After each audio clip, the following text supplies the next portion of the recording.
Hi, it's Mark Bossert. I'm here with Mr. Bernie Pawlik, Pawlik Automotive in Vancouver, Vancouver's best auto service experience. Only 25 times they've won Best Auto Repair in Vancouver as voted by their customers, and we're talking cars. How you doing, Bernie?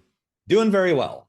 So today's victim is a 2013 Subaru Forester that had some sort of front end problem. What was going on with this vehicle?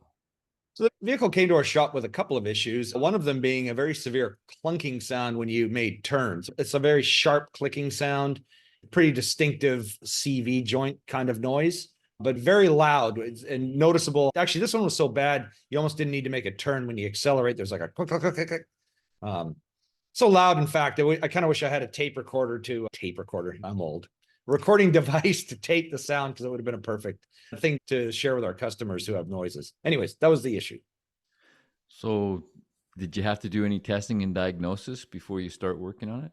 Well, we always do some level of testing and diagnosis. And in this case, it was a road test, which we didn't have to go too far, around a block a couple of times. And then we just listened to the vehicle. When it's loud, you can stand beside the vehicle and you can have a listen. And the driver's side was the loudest. There was a little bit of noise coming from the passenger side, but the driver's side was just hideously loud. So very distinct. So we knew what area we needed to be working on. And then, of course, then we do a visual inspection on a hoist. Are the axle shaft boots broken? Is something loose or worn besides what we sort of assume it is? And just verify that, is there anything else worn? And we didn't find anything else. It was basically the outer CV joint that was making the noise. How did you tell that it was the outer CV joint since there's two on these? Well, inner CV joints never make this kind of noise. And I only saying this from experience of working on cars. Usually, if there's something wrong with an inner CV joint, it'll cause a vibration. You can reference back. We did one on a Volvo a little while ago, the horrible vibration. But usually you'll get a vibration on acceleration with a bad inner CV joint. But with the outer, the worn joint will actually make a clicking sound when you're in a sharp turn. It's a snapping kind of clicking sound. That's my sort of best description. Can you just replace the outer joint, or how does the repair work on this? Yeah, in this case, we just replaced complete axles. It used to be many years ago that you could buy separate joints. For some cars, you probably still can. You can buy separate joints, separate boots, but with the miracle of Chinese manufacturing, I'm saying that a little cynically, but the price of things has come down so low that a complete axle is really the only way to go. Sometimes the quality isn't quite as good as, say, an original axle, but they're generally pretty good. They do last a long time. It's an easier replacement, so labor costs are lower, and you're getting the whole complete unit, inner and outer, all at the same time. So, cost-wise, it just doesn't make any sense to replace just a joint unless that's the only option. And certainly for Subaru, it isn't. You can just buy complete axles from a number of sources. So, what part of the CV joint actually wears out? Well, let's look at some pictures. I actually took the time to dismantle this joint.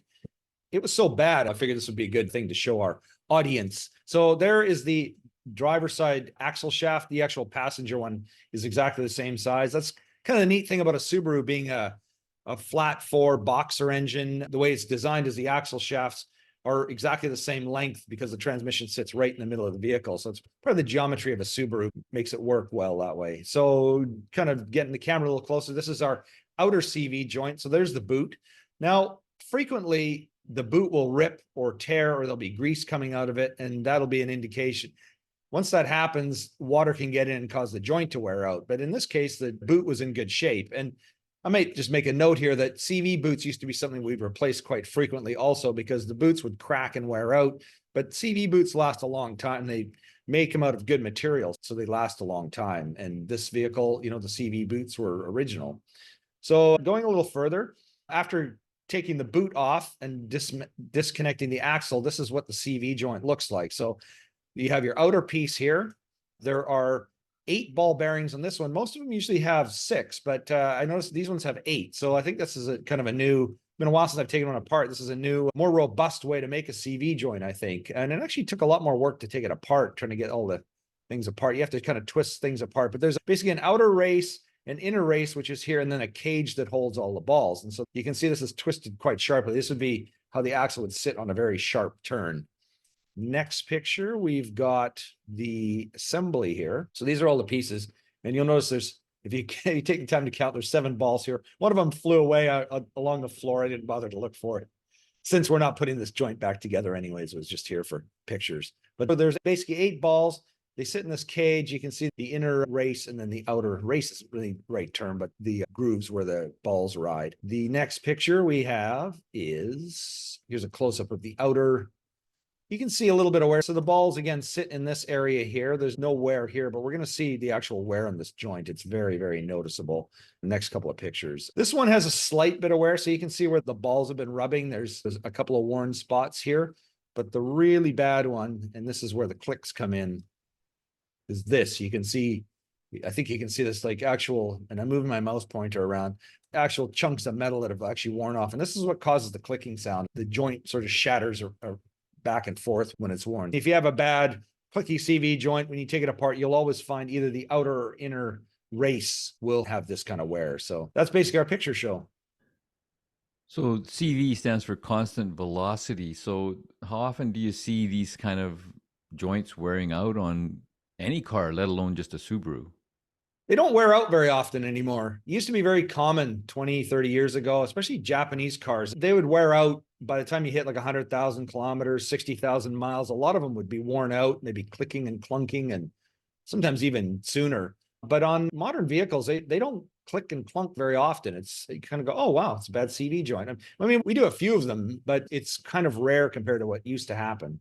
So, yeah, as I mentioned, this one had 8 balls in it. They normally have 6. So I think the 8 balls actually spreads the load of the joint out over a bigger area. So that keeps it more durable. Now, I don't know how many other CV joints have 8 balls as opposed to 6, but I think they just build them out of better materials. But I did notice too, like over the years, like old Cadillacs back from the 70s, Cadillac Eldorado front wheel drive vehicles, they'd have CV joints. It was kind of an unusual thing for an American car with front wheel drive. Those joints never wore out. Like they never clicked or clunked. The boots would break from time to time. Even they would last a long time. So I don't know. It's funny with cars. You know, some manufacturers, they just do it right and it works. And other cars, it's like they just wear out really fast. But I think overall, the whole industry, the CV joints are actually made much better. Axles, boots, the whole thing. So how reliable are 2013 Subaru Foresters? Yeah, it's a very reliable car. This vehicle had 142, it was an American car, 142,000 miles. You know, we replaced the drive axles. It had some rear brake issues, mostly because the owner, I believe, had driven with the parking brake on and caused some damage to the back brakes. But other than that, I mean, you know, they're pretty reliable. And this generation uses a timing chain engine. So, I mean, there are some issues. And if something goes wrong, it'll be expensive. But, you know, very reliable, very good car. Highly recommended.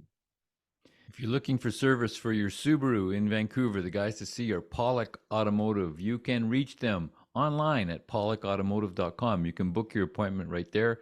They'll follow up, they'll get a hold of you, they'll find out what's going on, they'll get ready for when you show up for your appointment.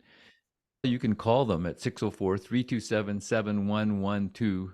You have to book ahead. They're busy. They're always busy. Pawlik Automotive in Vancouver, BC, Canada. Thanks so much for watching and listening. Thanks, Bernie. Thank you, Mark. Thanks for watching.